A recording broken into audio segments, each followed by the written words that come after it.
క్రికెట్‌కు చేసిన సేవలకు గాను నైట్‌హుడ్ అవార్డు ఎవరికి లభించింది? James Anderson, England.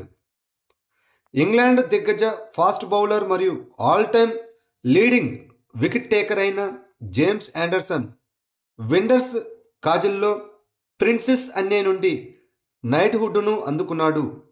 ఈ గౌరవం క్రికెట్‌కు ఆయన చేసిన అత్యుత్తమ సేవలను గుర్తిస్తుంది. 43 ఏళ్ల ఆండర్సన్ జూలై 2024లో 704 వికెట్లతో 21 సంవత్సరాల టెస్ట్ కెరీర్ తర్వాత రిటైర్ అయ్యాడు.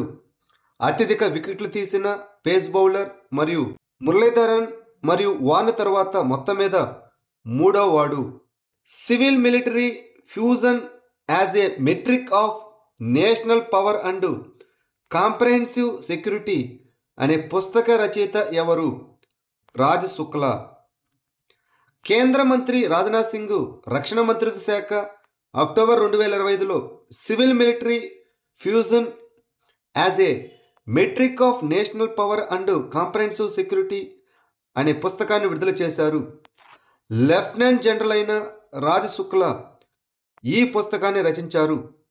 ఈ పుస్తకాన్ని నోషన్ ప్రెస్ ప్రచురించింది.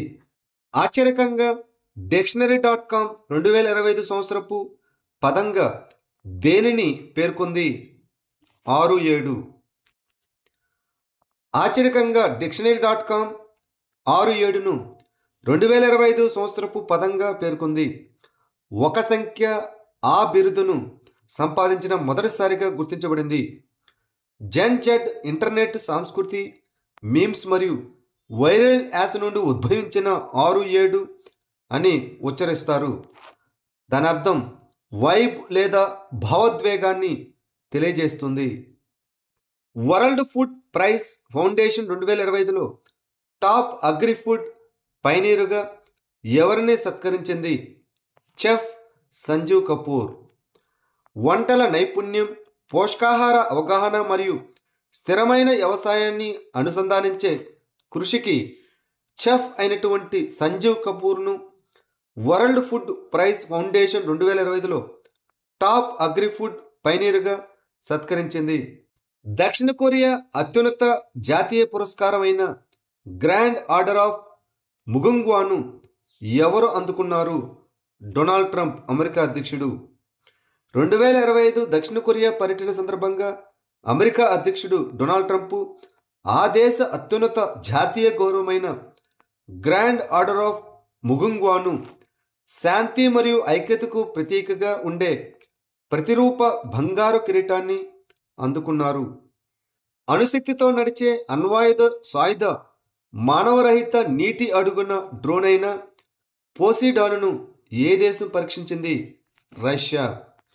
రష్యా అధ్యక్షుడు వ్లాదిమిర్ పుతిన్ అణుశక్తితో నడిచే అణ్వాయుధ సాయుధ మానవరహిత నీటి అడుగున డ్రోన్ అయిన పోసిడాన్ను విజయవంతంగా పరీక్షించినట్లు ప్రకటించారు.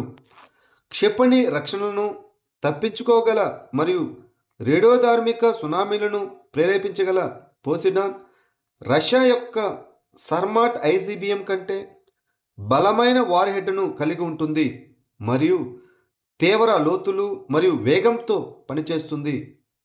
2025 కోక్నివెరా ఇంటర్నేషనల్ పోలో కప్ను గెలుచుకున్న దేశం ఏది? భారతదేశం.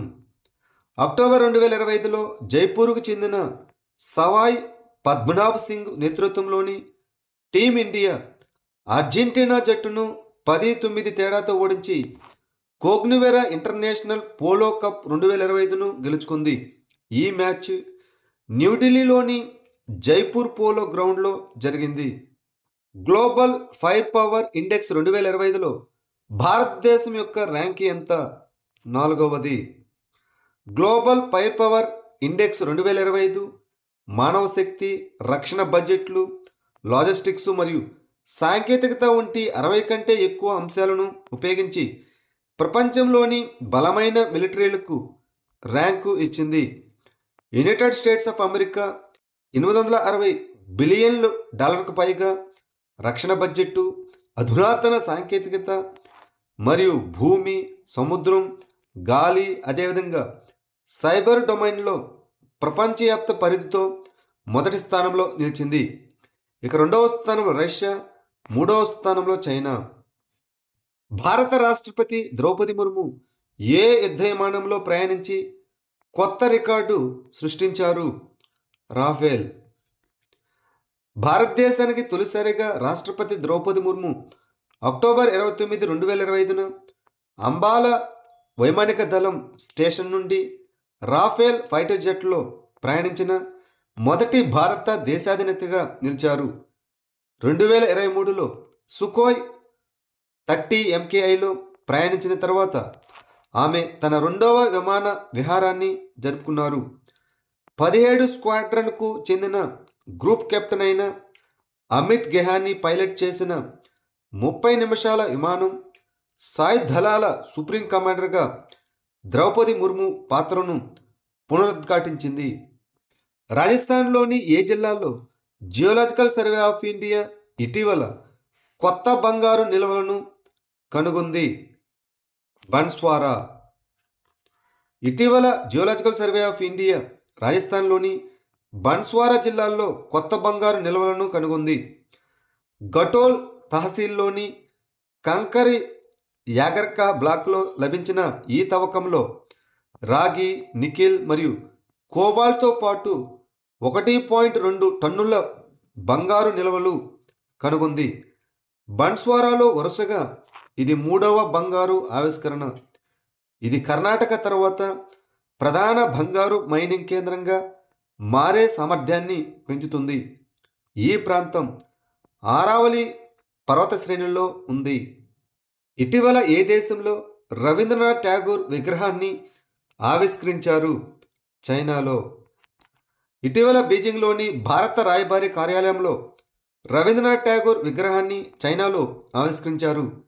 ఈ శిల్పాన్ని చైనా కళాకారుడైన యువాన్ జికున్ రూపొందించారు మరియు అక్టోబర్ 26, 2025న ఆవిష్కరించారు. రవీంద్రనాథ్ ఠాగూర్ తొలి చైనా పర్యటనకు శతాబ్ది ఉత్సవాలు మరియు రెండు దేశాల మధ్య సాంస్కృతిక సంబంధాలను జరుపుకునే సందర్భంగా ఏర్పాటు చేసిన సింపోజియంలో భాగంగా ఈ ఆవిష్కరణ జరిగింది. సత్కోసియా టైగర్ రిజర్వ్ ఏ రాష్ట్రంలో ఉంది? ఒడిశా. సత్కోసియా టైగర్ రిజర్వ్ అంగుల్, కటక్, బౌద్ధ్ మరియు నయాగఢ్ జిల్లాల అంతటా మధ్య ఒడిశాలో ఉంది.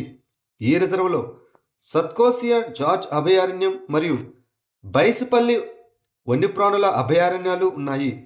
వీటిని మహానది విభజించింది. ఇది మహానది ఏనుగు రిజర్వ్లో కూడా భాగం. తమిళనాడులోని ఏ కాలానికి చెందిన దాదాపు 1000 సంవత్సరాల పురాతన విగ్రహాలు కనుగొనబడ్డాయి? చోళుల కాలం నాటి.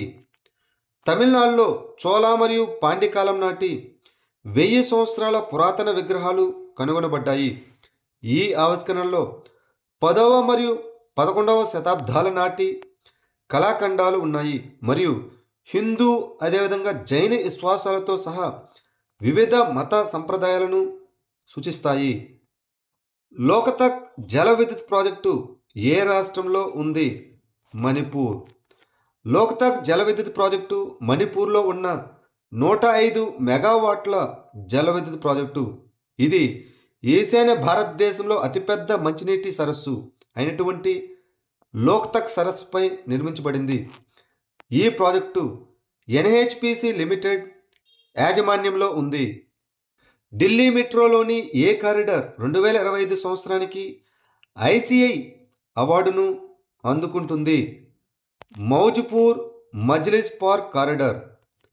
చెన్నైలోని ఇండియన్ కాంక్రీట్ ఇన్స్టిట్యూట్ అనగా ICI అందించే ప్రతిష్టాత్మక ICI అవార్డు 2025కి ఢిల్లీ మెట్రో రైల్ కార్పొరేషన్ ఎంపికైంది. మైజ్పూర్ను మజ్లిస్ పార్కుకు అనుసంధానించే కారిడార్కు దేశంలో అత్యుత్తమ pre stressed concrete structure award విభాగంలో ఈ గుర్తింపు లభించింది.